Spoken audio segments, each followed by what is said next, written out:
इनकी क्या योजनाएं हैं, क्या इनके सपने हैं जो हकीकत की जमीन पर उतरने वाले हैं। सिर्फ देश के 75 साल के सपने नहीं, आने वाले 75 दर्जनों के सपने किस तरह से होंगे, हम इनसे बात करते हैं। सर नमस्ते, आपका स्वागत है सर आज तक में। नमस्ते नमस्ते। पहला सवाल तो ये कि सीजेआई के रूप में आपने पिछले 2 सालों तक, जिनका प्रधानमंत्री ने भी बखान किया कि आपने नालसा के एग्जीक्यूटिव चेयरमैन के रूप में पूरे देश का दौरा किया, जबकि कोविड काल के दौरान भी, उसका कैसा अनुभव रहा और आगे आने वाले आपके कार्यकाल में मुख्य न्यायाधीश के रूप में उसका कैसा अनुभव और कैसा इस्तेमाल रहेगा? हमने जो देश भर भ्रमण किया था वो एक अवेयरनेस या आउटरीच प्रोग्राम के तहत किया था। आइडिया बेसिक यही थी कि ज्यादा से ज्यादा एरिया कवर हो, ज्यादा से ज्यादा पॉपुलेशन कवर हो, उनकी तरफ ये एक जो लीगल अवेयरनेस की, लीगल एड के अवेयरनेस की जो मशाल है वो एक फ्लेम हर जगह पहुंचे। सो बेसिक आइडिया तो उसका वही था। उसका ट्रांसलेशन हमें, उसके अच्छे परिणाम हमें लोक अदालत में जरूर दिखाई देने लगे।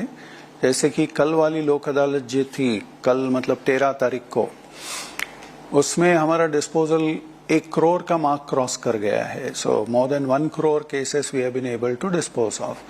उसमें से जो कोर्ट में पेंडिंग थे वो करीब 30 लाख के मुकदमे, हमने उस 30 लाख मुकदमों का डिस्पोजल हुआ है। 70 लाख वाले केस करीब वो वाले थे कि जो कि प्री लिटिगेशन स्टेज पे पेंडिंग थे। तो इसका एक थोड़ा सा अनुभव हमें ये मिला है कि लोगों की एक जो नब्ज पहचाननी होती है कि उनको क्या चाहिए। हर जो सिटीजन है उसको अपने जो केस है उसके बारे में जल्दी से जल्दी निपटारा चाहिए, और उसको निशुल्क या कम से कम शुल्क में उसको न्याय मिलना चाहिए। उसके लिए वो न्याय पाना एक कसौटी नहीं बननी चाहिए, ना ही प्रोसीजरल रैंगल्स में वो खुद को यानी एंटेंगल देखना नहीं चाहता वो। तो ये सारा जो है, अब ये पहले से ही सबको मालूम है, सिर्फ मैंने वो अनुभव किया है, बस इतना ही है। Sir, thank you very much for joining with us today, and we're discussing on the day that India celebrates its 75th Independence Day. We're talking to you. You're going to be the 49th Chief Justice of India. The Azadi Ka Amrit Mahotsav is being seen as an opportunity to plan for the next 25 years. So personally, for you, what are the hopes and dreams and expectations you have for the judiciary in the next 25 years? See, again, as chairperson of NALSA, in the recently concluded our District Legal Services Authorities meet, in fact, the slogan that we came out with is, where do we see NALSA in 2047? So next 25 years. So that's the dream that we have started all our programs in NALSA with that particular vision in mind.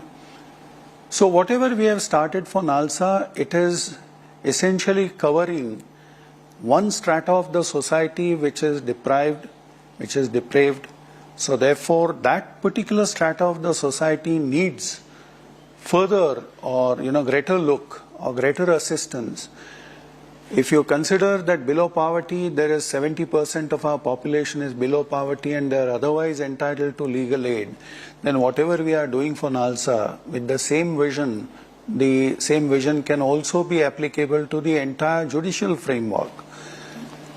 So in 1 or 2 sentences, if I have to put it, the process of justice must be fast, quick, expeditious, and as clearly, as precisely as possible.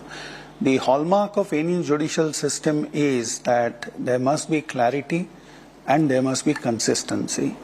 If there are inconsistent views which keep coming up, which keep cropping up, then that is not a healthy idea, because that upsets or that unsettles the entire wheel of judiciary.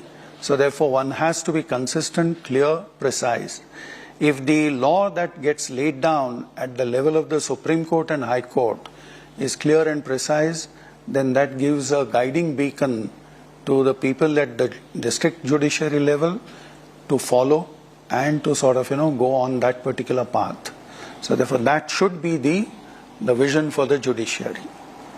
Sir, एक पुरानी कहावत है कि जिंदगी बड़ी होनी चाहिए, लंबी नहीं। लोगों की उम्मीदें आपके कार्यकाल को लेकर ये हैं कि बहुत सारी चुनौतियां हैं, बहुत सारे बड़े बड़े केसेज हैं जो कॉन्स्टिट्यूशन बेंच का इंतजार कर रहे हैं, जैसे मनी बिल है या फिर आर्टिकल 370 है, CAA, NRC है, रिजर्वेशन पॉलिसी है, सेडिशन लॉज हैं जिनको रिव्यू करना है। तो इन चुनौतियों से पार पाने के लिए क्या नई और ऐसी यूनिक योजना आप लाएंगे ताकि ये सारी चीजें आपके कार्यकाल में वो हो जाएं? क्योंकि हर चीफ जस्टिस चाहते हैं कि इतिहास में वो अपने तरह से काम करें ताकि वो काम मायने रखते हैं कार्यकाल से ज्यादा।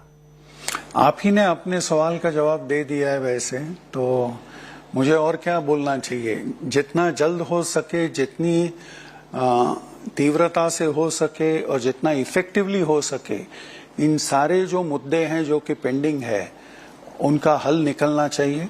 वो हल जब निकलेगा तभी अपनी सोसाइटी के लिए एक अच्छा एक गाइडिंग प्रिंसिपल्स होंगे। और सुप्रीम कोर्ट का काम ही वही है कि to interpret the constitution and to lay down law. अगर वही चीज हम कर लेते हैं जितनी जल्दी हो सके, तो पूरी की पूरी सोसाइटी के लिए एक वो अच्छा लाभदायी एक मिसाल बन जाती। तो देश उम्मीद करे कि बहुत ज्यादा कॉन्स्टिट्यूशन बेंच होंगी ताकि जल्दी से जल्दी इनको। हाँ, वो तो हमारा प्रयास रहेगा ही, बिल्कुल रहेगा। Sir, coming back to your experiences, you're the 6th lawyer in the history of the Supreme Court to be elevated directly to the Supreme Court bench. You're also a legacy in the legal field. Your father, your grandfather were both lawyers. You've also talked about the fact that you're a legacy. How has that legacy and expectation and the direct elevation impacted or affected the way you approach your work as a judge? It hasn't affected as such. See, whatever the family that you come from, whatever the background that you come from, that is to say that is your capital. How best you improve on your capital or your opening stock is for that individual to decide, correct? There are people who come with the equal stock or equal kind of opening capital, but ultimately it depends upon that individual. So therefore, legacy apart, everything has to come from that at the individual level. I am very, very satisfied that yes, I come from a family of lawyers where there is a background. My grandfather started in 1920. So therefore, to see that somebody from the family is now part of the Supreme Court, that itself is something which is a moment of pride for everyone coming from the family. So therefore, yes, I am definitely satisfied on that count. But is the legacy something that affects, does it create more expectations from you as a judge? It doesn't create any expectations. See, ultimately it is for the individual to come out true when any moment of crisis or any moment of test is actually arrives. So therefore, that legacy definitely helps you. But it doesn't cause any kind of expectations or the feeling that I have to achieve this, or if I don't achieve this, then perhaps I think, I'll be something falling short in my own eyes and estimation. So nothing of the sort. It doesn't affect me at all. Sir, आजकल एक बड़ी बहस हो गई है, right to speech है या बुनियादी अधिकार हैं। दूसरी तरफ कुछ लोग आरोप लगाते हैं सरकार का सेंसर है या फिर सोशल मीडिया पर ट्रोलिंग है। इन तमाम चीजों को ऐसा गडमड हो गया और लोग उस पर अपने अपने हिसाब से बहस कर रहे हैं। आपका स्टेक इसमें क्या है? आपका क्या इसमें मानना है? See, I always maintain that we are ultimately public servants. Whatever we lay down, whatever we decide, it is for public consumption, it is for public good. So, public has a right to see whether our judgments are something which are coming up to the expectations of the society or not. Ultimately, yes. But at the same time, there has to be a line which must be drawn, and that is, if at all a particular judgment or a viewpoint is on the basis of any research or analysis, if people say that perhaps I think the judge has gone wrong in taking up a particular stand or a particular viewpoint, you may criticize that judgment. So up to that level, so long as it is within bounds, so long as it is within those limits, any such criticism is always a pointer in the direction that perhaps I think the judiciary can also do some course correction. Correct. So therefore, that's a pointer which is a very healthy sign for everybody in a democracy. But that criticism has to be within bounds. It should not cross the limit and become criticism of the person behind that judgment. Sir, PIL के भूमिका को लेकर बहुत सारे सवाल उठे हैं और सरकार की तरफ से ये कहा जाता है कि जुडिशियल एक्टिविज्म है, जिसकी वजह से बहुत सारे फाइनेंशियल स्कीम या इकोनॉमी को लेकर उस पर असर पड़ रहा है, बहुत सारी चीजें वहां अटकी और लटकी पड़ी हैं। तो इसको लेकर आप क्या सोचते हैं, पीआईएल की भूमिका और सरकार का ये कहना बार बार कि जुडिशियल एक्टिविज्म है, तो कितना उचित है या किस दायरे में होना चाहिए? आप ऐसा है, again PIL by itself is an excellent idea. I'll give you some examples. Say for instance, the decision of the Supreme Court in Madhuri Patil, जिसमें हमने ये कहा था सुप्रीम कोर्ट ने कि जो भी सिटीजन या तो शेड्यूल कास्ट या शेड्यूल ट्राइब से बिलोंग करता है, अगर उसका स्टेटस ही चेक करना है तो उसके लिए एक मशीनरी होनी चाहिए, what is called caste scrutiny committee. तो किसी भी लेजिस्लेशन में, किसी भी स्टेट में इस तरह का प्रावधान था ही नहीं। तो वो प्रावधान आया कहां से? वो माधुरी पाटिल के जजमेंट में दिए हुए डायरेक्शन से आया। Correct. You can coin that to be judicial activism. आप बोल सकते हो कि ये यानी जुडिशियल एक्टिविज्म है, पर आप देखिए कि वो जो एक दिशा दी थी सुप्रीम कोर्ट के जजमेंट ने, वो आज every state has accepted it. हर स्टेट ने एक्सेप्ट किया है। दूसरा आप देखिए कि मेडिकल और इंजीनियरिंग कॉलेज के एडमिशंस में there should not be any capitation fee.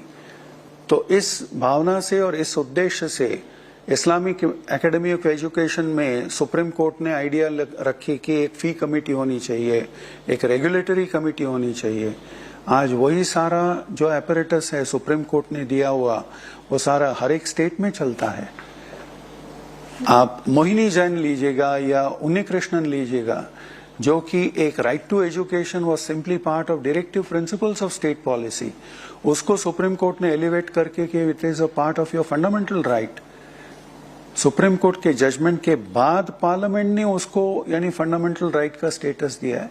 तो ये 3-4 या आप जैसे यानी sexual exploitation of women at work, जो विशाखा जजमेंट हम बोलते हैं, these are path breaking judgements. और ये जो पाथ ब्रेकिंग जजमेंट्स है, they are nothing but judicial activism to a certain extent. Correct. So आप हमेशा ये सोचते हो कि जो चीजें अच्छी हैं, जो चीजें होनी चाहिए, अगर उसमें कोई एक जगह पर कहीं एब्सेंट है, कोई लेजिस्लेशन या कोई स्टैट्यूटरी रेजिम नहीं है, तो सुप्रीम कोर्ट ने कई बार ही माना है कि भाई then the good societal sort of the dispensation demands that there must be some authoritative pronouncement governing the field। तो उसके तहत कई बार ही होता है ये। तो ये जो टसल है, ये कोई टसल नहीं है, ये हर एक विंग जो है, एक जुडिशियल विंग का एक अपना अपना एक योगदान है कि भाई एक अच्छी सोसाइटी के लिए ये चीजें जरूरी हैं। Sir, if I may, taking forward from what you just said about there's no tussle, everyone has their own role. In the last few years, we've seen occasions where there has been an outright antagonism between the executive and judiciary. There have been situations where a lot of things have been done cooperatively. Today also we saw the Chief Justice and the Law Minister speaking about the need for cooperation. But when it comes to issues like appointments, when it comes to issues like collegium, when it comes to issues, several issues have been there when we've seen a lot of sort of a little bit public perception is that there is a little bit of antagonism. How have you seen it in your tenure as a judge on the Supreme Court bench, as a senior lawyer, and now that you're going to be the Chief Justice? What is your hope and expectation from what has been going on in the last few years? If your question is directed at so far as what the collegium recommendations and how those recommendations are taken by the government, then has been very, very healthy and encouraging. barring few exceptions where there is bound to be some, some kind of friction, because the various agencies work in that direction. Every agency has a charter of some, duties and sphere of work which is designed for it. Now, I'll give you an example. Supposing if a recommendation comes from the High Court Collegium for appointment of certain persons as judges of the High Court, naturally, that's one recommendation which comes, which is the originating idea. That originating idea will then be supplemented by the government's recommendation.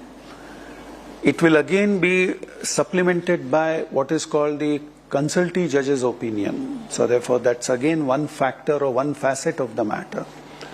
And finally, the assessment will be made by the collegium in the Supreme Court, correct? अब ये जो जितनी agencies है, every agency has a work, has a particular job to perform. Governmental agencies may actually be looking into what is the profile of that individual.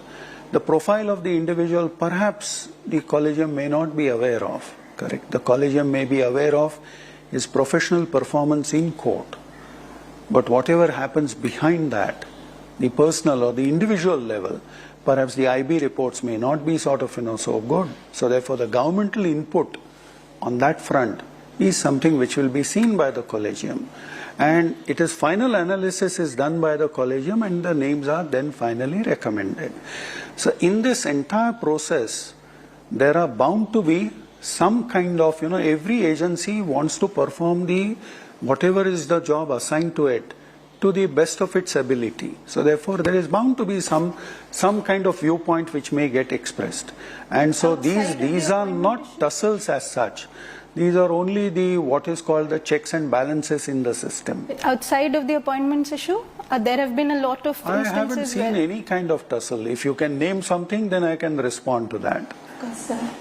Sir, आज भी जब supreme court परिसर में समारोह था आज़ादी का अमृत महोत्सव, उसमें भी ये हुआ कि कॉलेजियम सिस्टम को लेकर आपको लगता है कि उसमें कुछ सुधार की जरूरत है, या फिर एनजेएसी जिसे सुप्रीम कोर्ट ने रिजेक्ट कर दिया, क्या वो किसी दूसरे रूप में उसकी जरूरत है, या कॉलेजियम सिस्टम में भी कॉलेजियम को अपने इंट्रोस्पेक्शन करने की जरूरत है? इसमें आपका टेक क्या है?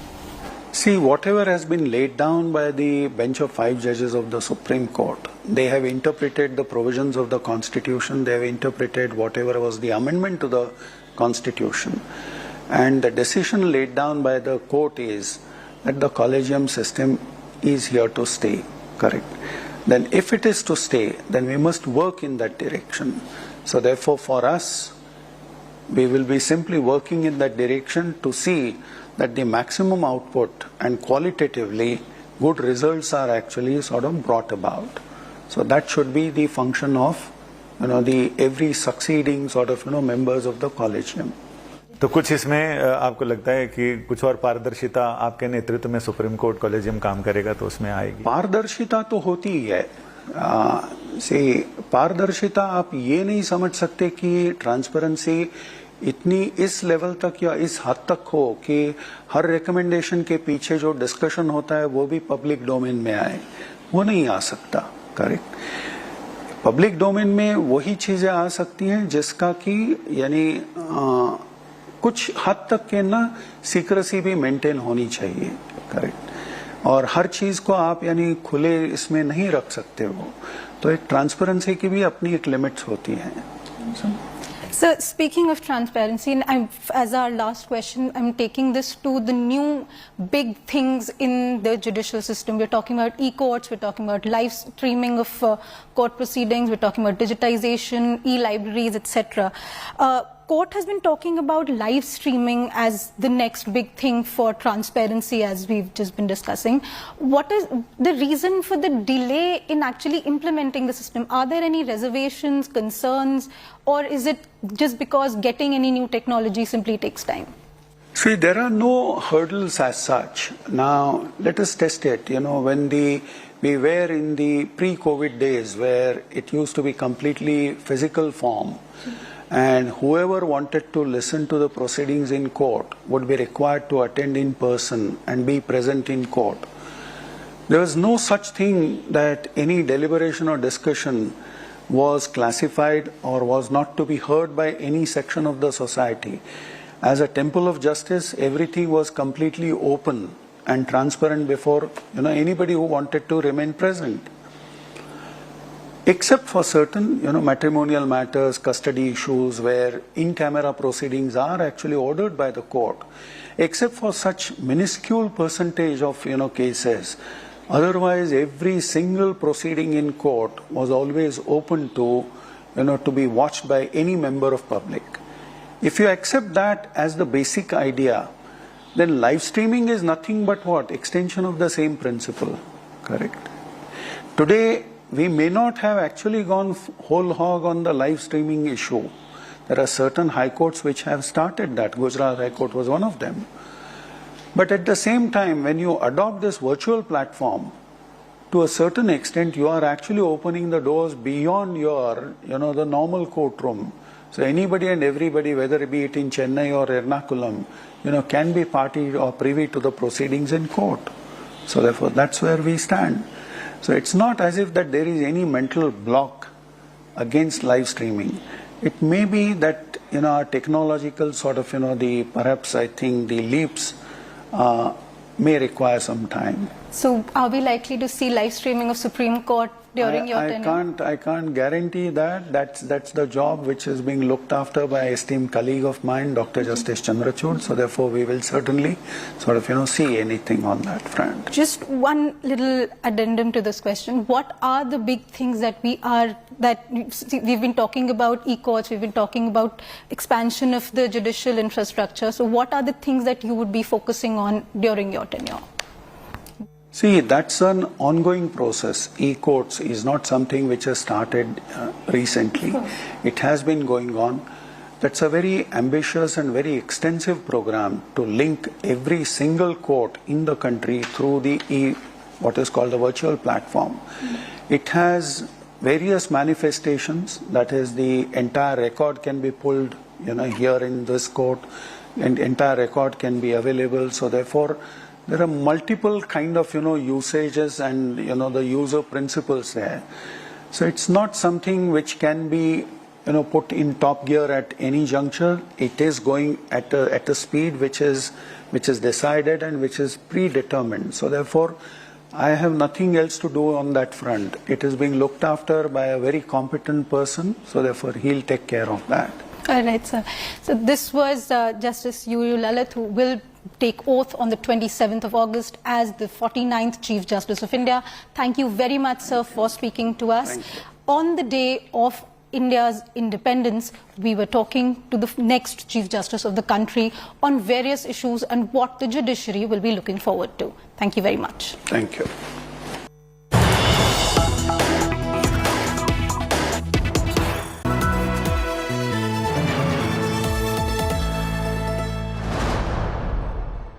Freedom at midnight.